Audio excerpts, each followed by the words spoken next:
Hello everyone, welcome to 524 a platform with solutions. आज तारीख है 1 अगस्त 2021 और हम आपके लिए लाए हैं डेली करंट अफेयर्स। इसकी पीडीएफ फाइल आपको डिस्क्रिप्शन में मिल जाएगी। तो आइए देखते हैं। Here is magic in long distance relationship. They let you relate to other human beings in a way that goes beyond physically together and is often more profound. आइए देखते हैं कल का वह प्रश्न जिसका उत्तर आपको कमेंट बॉक्स में देना था। कल की याद रहे आज के साथ। The central government has announced how much reservation for OBC in medical courses. तो मेडिकल कोर्सेज में अभी कितना रिजर्वेशन अनाउंस किया है? तो वो क्या है? 27%। 27%। देखिए एक दो वर्ड्स में गलती हो गई है इस वाली साइड में, तो उसके लिए माफ़ी चाहूँगा।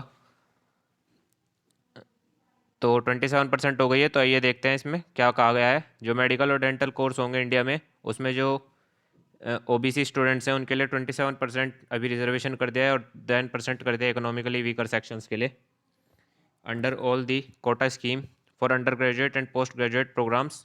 प्राइम मिनिस्टर नरेंद्र मोदी जी ने ये अनाउंस किया है। आइए देखते हैं आज का वह प्रश्न जिसका उत्तर आपको कमेंट बॉक्स में देना है। Who has won the national women online chess title. तो अभी national women online chess title किसने जीत लिया है? इसका उत्तर आपको कमेंट बॉक्स में देना है। कल हम आपसे डिस्कस करेंगे। आइए शुरू करते हैं। देखिए आप चैनल पर नए हैं तो लाइक शेयर सब्सक्राइब जरूर कीजिएगा और मैं आपसे कहता हूं कि आप प्रतिदिन अपने जीवन में कुछ ऐसा कार्य कीजिए जिससे आपको रात को सोने से पहले बहुत खुशी मिले कि आज मैं ये कार्य करने में सक्षम रहा। अपना एक अच्छा रूटीन बनाइए। देखिए पहला प्रश्न देखते हैं आज का। Mike Hendrick who passes away recently is a player from which country. जो माइक हैंड्रिक हैं जो अभी पास कर गए हैं, मतलब एक्सपायर हो गए हैं, वो कौन सी कंट्री के प्लेयर हैं? वो हैं इंग्लैंड के। इनका जन्म कब हुआ था? 1948 में। और ये कब तक रहे? 2021 तक। तो इसका सही उत्तर हो जाता है इंग्लैंड। देखिए former England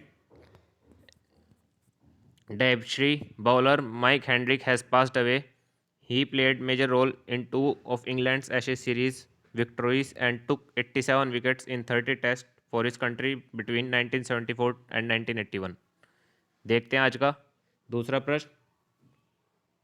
Who has who was appointed as the Chief Executive Officer CEO for India and Managing Director Market Development for Asia।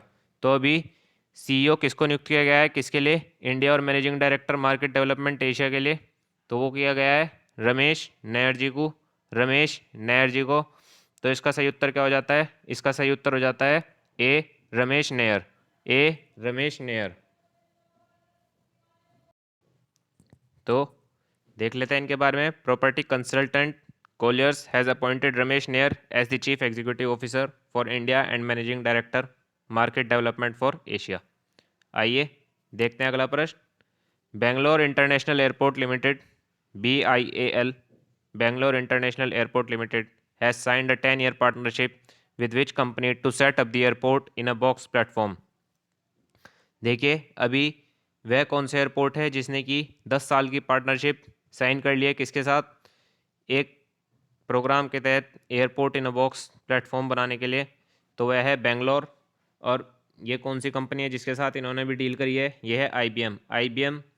Bangalore international airport limited BIL has signed a 10-year partnership with the company IBM to set up the airport in a box. आइए देखते हैं अगला प्रश्न। Which state launched a new initiative called the Pink Protection Project for the protection of women in public, private and digital spaces? Public private and digital spaces. तो वह कौन सा state है जिसने भी लॉन्च कर दिया है इनिशिएटिव? किस चीज़ का? पिंक प्रोटेक्शन प्रोजेक्ट का। किस चीज़ के लिए? For the protection of women in public private and digital spaces के लिए। तो वह है केरला। वह है केरला। केरला ने अभी क्या करा है? नया इनिशिएटिव लॉन्च किया है। किसका? पिंक प्रोटेक्शन प्रोजेक्ट का। किसके लिए? वुमेन्स की प्रोटेक्शन के लिए। तो कौन सा इनिशिएटिव लॉन्च किया है? Pink project. किसने किया है? केरला ने। The Kerala has launched a new initiative called Pink Project for the protection of women in public, private and digital spaces. फिर देखते हैं अगला प्रश्न। Which state has highest sero prevalence or the prevalence of antibodies to the novel corona virus.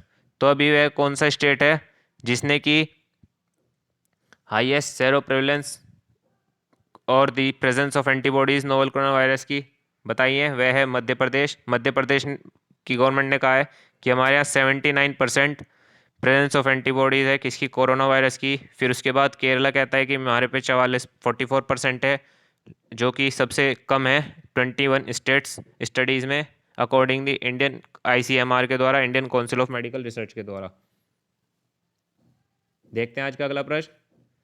First Indian good train on the restored Chilahati Haldibari rail route, Chilahati Haldibari rail route between India and which country will leave the Alipurdhar section of India on 31st 2021। तो वह पहली कौन सी Indian goods train है जो क्या करेगी, restore होने के बाद चेलीहाटी हल्दीबरी रेल रूट पे जाएगी बिटवीन इंडिया और दूसरी कंट्री जो बताई गई है उसके बारे में हम अभी देखेंगे। Alipur section of the India on July 31 2021।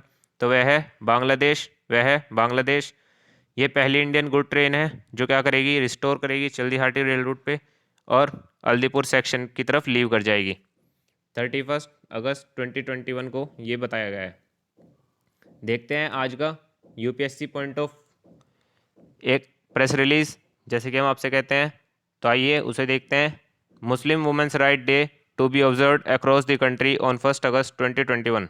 देखिए अब ये मिनिस्ट्री ऑफ माइनॉरिटी अफेयर्स के तहत एक नई पहल शुरू करी गई कि मुस्लिम वुमेंस राइट डे मनाया जाएगा अक्रॉस द कंट्री। कब, 1 अगस्त 2021 को। क्या करने के लिए, सेलिब्रेट करने के लिए इंटैक्ट लॉ अगेंस्ट ट्रिपल तलाक, जो ट्रिपल तलाक था उसके अगेंस्ट क्या करने के लिए, उस चीज़ को ऑब्जर्व करने के लिए क्या करेंगे, 1 अगस्त को हम मुस्लिम वुमेंस राइट डे मनाएंगे। ये किसके द्वारा किया गया है, ये ministry of minority affairs Shri Mukhtar Abbas Naqvi ji द्वारा कहा गया है कि 1 अगस्त 2019 को, जैसे कि हमने ये ट्रिपल तलाक के ऊपर एक लॉ पास किया था, उसके उपलक्ष्य में वुमेंस राइट डे मनाया जाएगा, मुस्लिम वुमेंस राइट डे। तो Shri Naqvi said that there is a significant decline in triple talaq cases after the law came into effect. Muslim women across the country have overwhelmingly welcomed this law। इसी के साथ आशा करता हूँ आपको आज के करंट अफेयर्स पसंद आए होंगे। धन्यवाद। जय हिंद, जय भारत। अपने दोस्तों के साथ जरूर साझा कीजिएगा। इसी के साथ आशा करता हूँ, धन्यवाद।